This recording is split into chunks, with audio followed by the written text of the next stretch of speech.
Hello friends, कैसे हैं आप सब लोग। आप देख रहे हैं नर्ड नर्सेज यूट्यूब चैनल।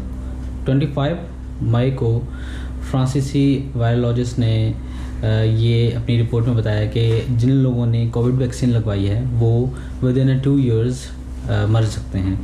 तो इसके बारे में मैं एक वीडियो बनाना चाह रहा था और इसकी जो हमने रिसर्च के देखा और सब चीज़ें हमने जानी है तो ऐसा कुछ भी नहीं है। और बहुत सारी आपने क्योंकि कोविड इतना दुनिया में फैल चुका है, आपको पता है, और जिसकी वजह से पूरी दुनिया के अंदर मास वैक्सीनेशंस हो रही हैं।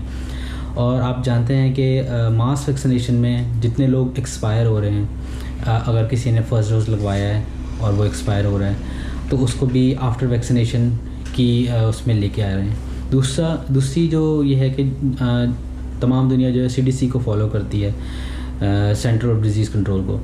उसमें जो डेथ्स आई थी अमेरिका के अंदर वो थी 3362, जो कि एक फॉक्स चैनल के अंदर आई थी, जिसमें एक डॉक्टर ने बोला था कि ये जो आफ्टर वैक्सीनेशन के बाद जो डेथ्स हुई हैं वो 3362 डेथ्स हुई हैं आफ्टर वैक्सीनेशन। लेकिन जब हमने इसको अप्रूव किया और देखा, बहुत सारे चैनल्स ने इसके ऊपर रिएक्ट किया और फिर इसके बारे में देखा कि आया ये चीज़ सच है या गलत है, तो वो चीज़ गलत थी।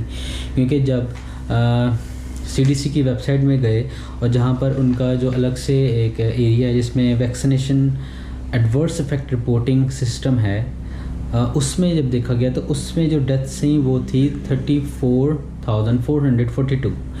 और उसके मुताबिक उन्होंने इसके ये भी लिखा कि जो डेथ्स हैं ये ज़रूरी नहीं है कि ये कोविड की वैक्सीनेशन की वजह से हुई हैं। तो ये बात तो क्लियर हुई कि आफ्टर कोविड वैक्सीन जो डेथ्स हुई हैं इतनी, वो वैक्सीन की वजह से नहीं हो रही।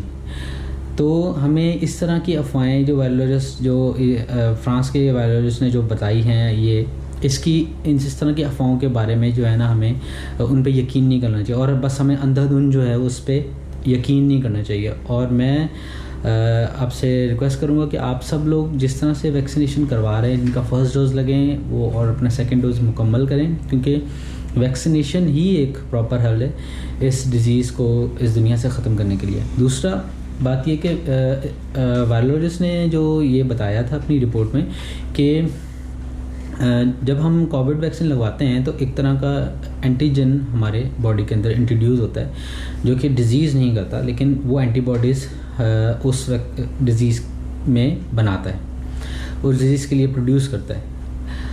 तो जब वायरस आता है तो वायरस जो है वो अपनी शेप चेंज कर लेता है। तो ये तो सबको हमें पता ही है जो मेडिकल से ताल्लुक़ रखते हैं कि एंटीबॉडी रेजिस्टेंस भी एक होता है, जिससे कि एंटीबॉडी से रेजिस्टेंट हो जाता है और तो फिर हम सेंसिटिव जो है वो एंटीबॉडीज़ जो एंटीबायोटिक होती हैं वो हम इंट्रोड्यूस करते हैं। इसी तरह वैक्सीन से जब वैक्सीनेशन के बाद जब एंटीबॉडीज़ दोबारा से बनती हैं उस डिज़ीज़ के लिए, तो वायरस जो है वो अपना शेप चेंज करता है। तो आप वायरस को शेप चेंज करने दें, लेकिन इसका मुकम्मल हल यही है कि हम जो है वो वैक्सीनेशन करवाएं।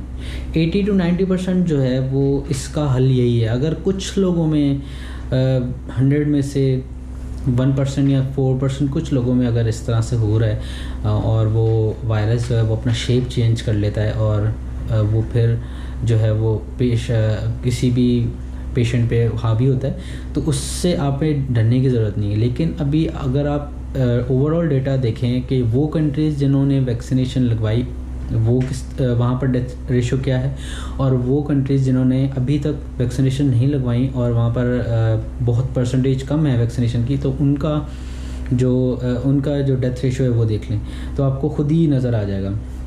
जिस तरह से चाइना में अभी ना होने के बराबर है, UK में 50% लोगों को वैक्सीनेशन लगी है, वहाँ पर कोई ऐसी डेथ नहीं है।